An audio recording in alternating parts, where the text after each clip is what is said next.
Hello students, आज हम exercise 1.2 के सभी क्वेश्चंस करने वाले हैं। अगर आपने एक्सरसाइज 1.1 नहीं किए फिर भी आपको एक्सरसाइज 1.2 को समझने में कोई दिक्कत नहीं आने वाली है, क्योंकि 1.1 और 1.2 में कोई संबंध नहीं है। अगर आपको 1.1 को समझना है तो आप पिछले वीडियो जाकर देख सकते हैं। अगर आपको कहीं कुछ डाउट आता है तो आप कमेंट करके पूछ सकते हैं, मैं आपके कमेंट का ज़रूर रिप्लाई दूंगा। तो चलिए शुरू करते हैं। क्वेश्चन नंबर 1 क्या लिखा हुआ है? सिद्ध कीजिए कि √5 एक अपरिमेय संख्या है। हमको पता है √5 एक अपरिमेय संख्या है, लेकिन इसने बोला है कि सिद्ध करके बताओ कि √5 एक अपरिमेय संख्या है। तो √5 को एक अपरिमेय संख्या सिद्ध करने के लिए हम एक तरीका अपनाने वाले हैं जिसको कहते हैं प्रूफ बाय कॉन्ट्राडिक्शन। मतलब इसके विपरीत चीज मानकर हम इसको एक अपरिमेय संख्या सिद्ध करने वाले हैं। तो अपरिमेय का विपरीत क्या होता है? परिमेय संख्या। तो मान लेंगे, माना √5 एक परिमेय संख्या है। माना √5 एक परिमेय संख्या है। अगर √5 को हमने परिमेय संख्या मान लिया है तो इसको परिमेय संख्या के रूप में लिखो। परिमेय संख्या के रूप में कैसे लिखते हैं? √5 बराबर p/q। परिमेय संख्या को p/q के रूप में लिखते हैं, जहां q नॉट इक्वल टू 0, मतलब 0 के बराबर नहीं हो सकता, तथा p और q पूर्णांक है। ये दोनों संख्याएं क्या होने चाहिए? पूर्णांक होने चाहिए। तथा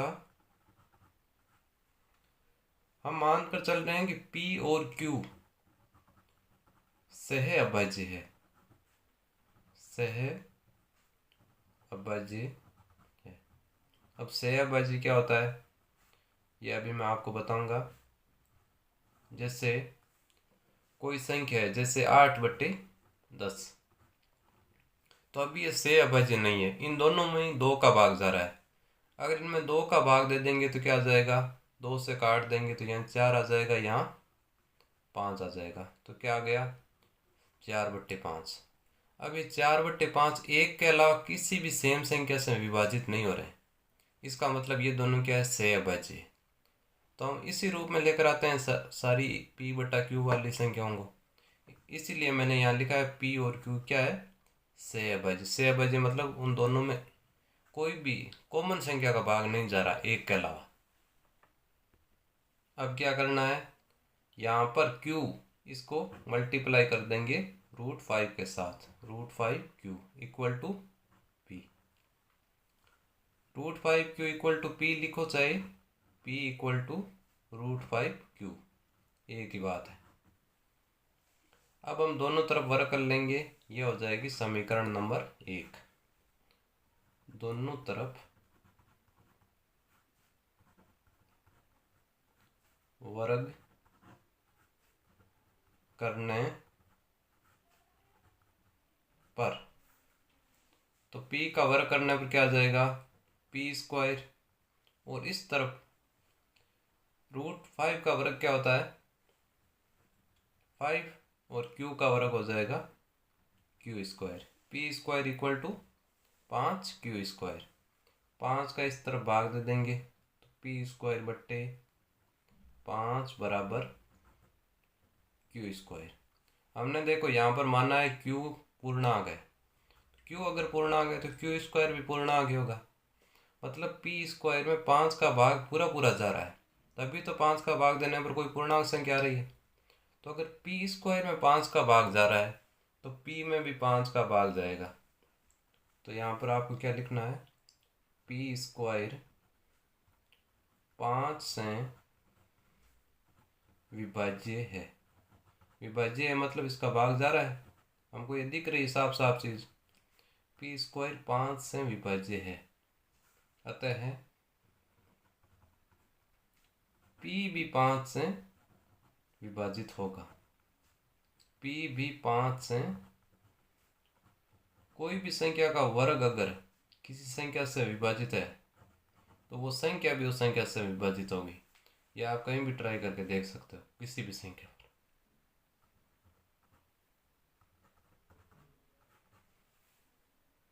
अब एक चीज हमको पता है कि कोई भी संख्या का वर्ग, जैसे 8 का स्क्वायर, इसमें अगर 4 का भाग जा रहा है तो कितना आएगा? 8 का स्क्वायर होता है 64, 64 में 4 का भाग देने पर कितना आया? 16। लेकिन इसी प्रकार उस संख्या के स्क्वायर में अगर 4 का भाग जा रहा है तो उस संख्या में भी 4 का भाग जाएगा। 8 में भी 4 का भाग जाए तो कितना उत्तर आया? 2। मतलब उत्तर सेम नहीं आने वाला है, भाग तो जाएगा लेकिन उत्तर सेम नहीं आने वाला है। मतलब पी स्क्वायर में 5 का भाग देने पर क्या आया? Q square. तो पी में 5 का भाग देने पर कोई अलग संख्या आएगी, वो संख्या हम मानकर चल रहे हैं आर, लेकिन वो आएगी एक पूर्णांक। देखिए यहाँ पर, तो आप यहाँ पर लिख सकते हो जहाँ आर पूर्णांक है। इसको समीकरण नंबर 2 लिख दो आप। नेक्स्ट पेज पर देखते हैं, हमने समीकरण नंबर 2 लिख दी थी, पी बट्टे 5 बराबर आर। क्या लिखी थी हमने? पी बट्टे 5 बराबर आर, यही लिखी थी।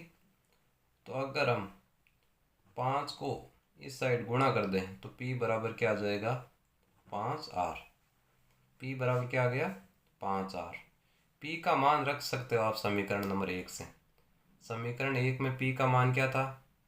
समीकरण 1 में p का मान देखते हैं क्या था। p बराबर √5q। क्या लिखा हुआ था? √5q। वो मान यहाँ पर रख दो आप, p के स्थान पर √5। ये समीकरण नंबर 2 ही है, हमने दूसरे यहाँ नए पेज पर वापस लिख लिए। p का मान लिख दिया √5q बराबर 5r। √5q बराबर 5r। इसमें वापस वही काम करना है, दोनों तरफ वर्ग करना है। तो यहाँ पर हमने ये मान कहाँ से लिखा, वो चीज़ के लिए आप यहाँ पर लिख सकते हो। हमने ये मान लिखा है समीकरण 1 से। अब इसको क्या करना है? दोनों तरफ वर्ग करने पर, दोनों तरफ वर्ग करने पर तो √5 का वर्ग हो जाएगा 5 और q का वर्ग हो जाएगा क्यू स्क्वायर, और इस साइड 5 का वर्ग 25 और r का वर्ग हो जाएगा r स्क्वायर। तो 5q स्क्वायर बराबर 25r स्क्वायर। तो अब हम 5q स्क्वायर में ये जो 25 गुणा में इधर भाग में आ जाएगा बराबर r स्क्वायर। 5 से अगर हम काटेंगे तो 25 में 5 का भाग 5 बार जाएगा बराबर r स्क्वायर। हमने माना था r एक पूर्णांक है, तो r स्क्वायर भी क्या होगा? एक पूर्णांक ही होगा, क्योंकि पूर्णांक संख्या का वर्ग पूर्णांक होता है। इसका मतलब q स्क्वायर में 5 का भाग पूरा पूरा जा रहा है। q स्क्वायर में 5 का भाग जा रहा है, तो यहाँ पर लिखना आपको, यहाँ q स्क्वायर 5 से विभाज्य है।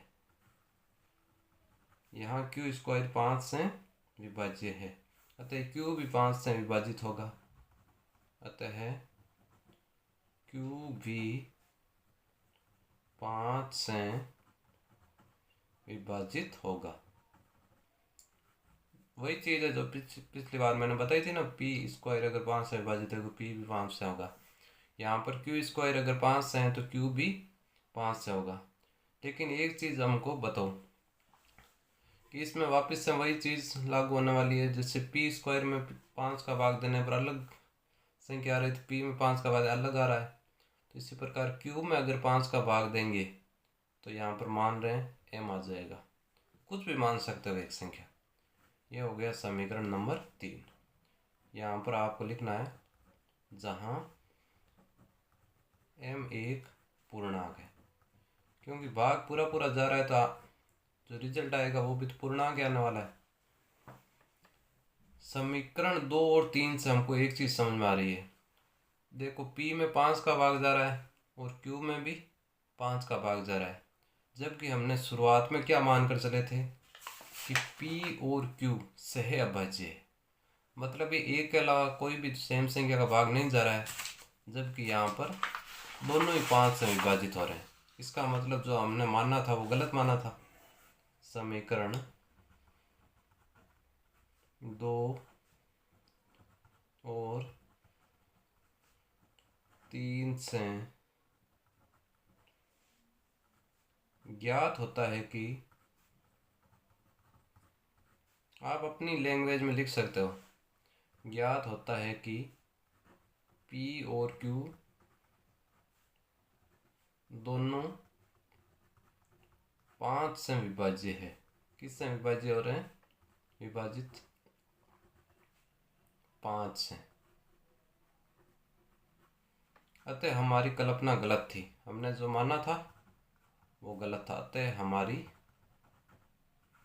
कल्पना गलत थी। हमारी कल्पना क्या थी कि √5 एक, माना √5 एक परिमेय संख्या है, वो गलत है। तो √5 क्या हो जाएगी? अतः है √5 एक अपरिमेय संख्या है। कई बच्चे सोच रहे हैं परिमेय नहीं होती तो कोई दूसरी संख्या भी तो हो सकती है, लेकिन मैं आपको बता दूं कि वास्तविक संख्या केवल 2 ही प्रकार की संख्या होती है, एक तो परिमेय और एक अपरिमेय। वास्तविक संख्या केवल 2 ही प्रकार की होती है, एक परिमेय और अपरिमेय। अगर वो परिमेय सिद्ध नहीं हुई, इसका मतलब वो अपरिमेय है।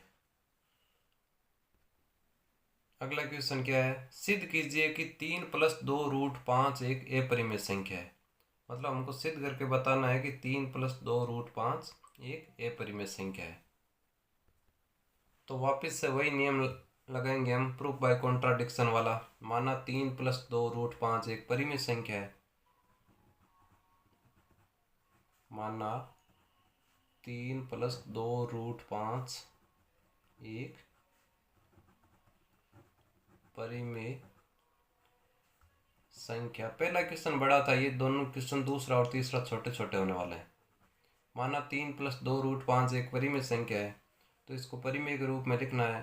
3 + 2 √5 बराबर, कैसे लिखते हैं? पिछले क्वेश्चन में लिखा था हमने, P/Q, जहाँ Q 0 के बराबर नहीं है तथा P और Q पूर्णांक है।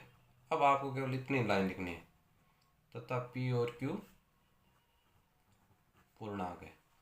अब हमेशा एक चीज़ ध्यान रखना, दूसरे और तीसरे क्वेश्चन में जो रूट वाली संख्या है उसको लेफ्ट हैंड साइड में रहना है। इसी साइड में केवल रूट वाली संख्या रखनी है, बाकी सारी संख्या राइट हैंड साइड में भेज देनी है। तो यहाँ पर क्या है? P/Q, ये 3 प्लस में है, इस साइड आएगा तो माइनस में लिख देंगे। 2 √5 बराबर, हमको पता है P पूर्णांक है, Q पूर्णांक है, तो यहाँ पर इसका एलसीएम लेंगे तो क्या आ जाएगा? P - 3Q। यहाँ पर मैंने कहा रूट वाली संख्या रखनी है केवल, अभी इसके पास में 2 और है, ये यहाँ पर भाग में चला जाएगा। P - 3Q/2Q, क्या आ गया? 2Q। हमको पता है ये पूर्णांक है, Q भी पूर्णांक है, तो पूर्णांक को अगर 3 से गुणा कर देंगे तो पूर्णांक होगा। पूर्णांक में से ये पूर्णांक घटाएंगे तो भी ये संख्या पूरी पूर्णांक होने वाली है, और ये भी पूर्णांक। मतलब ये एक परिमेय संख्या है। पूर्णांक संख्या में पूर्णांक संख्या का भाग देने पर एक क्या आ गई? परिमेय संख्या। तथा Q ≠ 0 हमने माना हुआ है, Q ≠ 0 है, तो इसका मतलब ये एक परिमेय संख्या है। और जबकि हमको पता है ये एक अपरिमेय संख्या है, और अपरिमेय संख्या बराबर नहीं हो सकती परिमेय संख्या के। अपरिमेय संख्या ≠ परिमेय संख्या, ये दोनों संख्याएं बराबर नहीं हो सकती। अतः 3 + 2 √5 एक अपरिमेय संख्या है। अपरिमेय संख्या है। इतना सा काम करना है। रूट वाली संख्या लेफ्ट हैंड साइड में रखनी है और इस साइड परिमेय आ जाएगी। हमको बताना थे ए परिमेय बराबर नहीं हो सकता परिमेय के, तो हमने माना था परिमेय, तो इससे ये रिजल्ट गलत आ गया। अतः मान लिया, अतः पता चल गया कि हमको ये अपरिमेय से। क्वेश्चन नंबर 3 क्या है, सिद्ध कीजिए कि निम्नलिखित संख्याएं अपरिमेय है। तो दूसरा क्वेश्चन जिसके समझ में आ गया उसके लिए ये क्वेश्चन बहुत इजी होने वाला है। यहाँ पर संख्या क्या दी हुई है, 1/√2। तो हम सॉल्यूशन कैसे करेंगे इसका, मानना हमको अपरिमेय सिद्ध करना है, तो मान लेंगे माना 1/√2 एक परिमेय संख्या है। तो 1/√2 बराबर क्या हो जाएगा, P/Q। यहाँ पर वापस से वही लाइन लिखनी है, Q नॉट इक्वल टू 0 एक, तो तथा एक लिखना है P और Q पूर्णांक है। क्या P और Q पूर्णांक है। तो 1/√2 बराबर P/Q। संख्याओं को पलटना है, संख्याओं को हमको रूट वाली संख्या लेफ्ट हैंड साइड में रखनी है, संख्याओं को पलटने पर तो √2 ऊपर चला जाएगा, एक नीचे आ जाएगा, नीचे एक लिखने की ज़रूरत नहीं है। यहाँ पर Q ऊपर चला गया और P नीचे आ गया, Q ऊपर चला गया और P नीचे आ गया। तो नीचे वाली संख्या वो कभी भी 0 के बराबर नहीं होनी चाहिए। तो आप यहाँ लिख सकते हो P नॉट इक्वल टू 0। ये हमेशा लागू होने वाला नियम, नीचे वाली संख्या कभी भी 0 नहीं मान सकते हैं, ये 0 के बराबर नहीं हो सकती। तो यहाँ पर क्या हो गया, P और Q पूर्णांक तो हमने माना हुआ था और नीचे वाली संख्या 0 नहीं हो सकती, तो इसका मतलब यह क्या आ गया, एक परिमेय संख्या। और ये हमको पता है कि अपरिमेय संख्या है। वापस से वही लाइन लिखनी है आपको, अपरिमेय संख्या बराबर नहीं हो सकती परिमेय संख्या के। अपरिमेय संख्या परिमेय संख्या के बराबर नहीं हो सकती। अतः 1/√2 एक अपरिमेय संख्या है।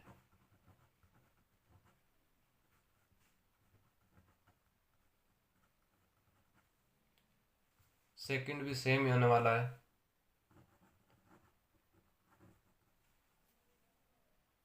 यहाँ पर संख्या दी हुई है 7√5, तो मानना 7√5 एक परिमेय संख्या है। सेम ही चीज़ें होने वाली है, अब आपको समझने में कोई दिक्कत नहीं आएगी। पहला क्वेश्चन आपको समझना है केवल, ये दूसरा और तीसरा एकदम आसान क्वेश्चन है। माना 7√5 एक परिमेय संख्या है, ये परिमेय संख्या है। तो 7√5 को P/Q के रूप में लिख दो आप, 7√5 बराबर P/Q। वापस से वही लाइन, Q 0 के बराबर नहीं हो सकता तथा P और Q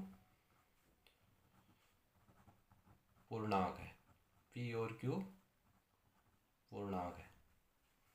तो मैंने कहा रूट वाली संख्या को लेफ्ट हैंड साइड में रखना है, तो 7 पास में है, यहाँ पर भाग में चला जाएगा। अगर 7 से गुणा भी हो जाएगा Q, तो ये भी एक पूर्णांक रहने वाला है, तो इसका मतलब ये एक परिमेय संख्या हो गई। तो ये हमको पता है ये एक अपरिमेय संख्या है। तो अपरिमेय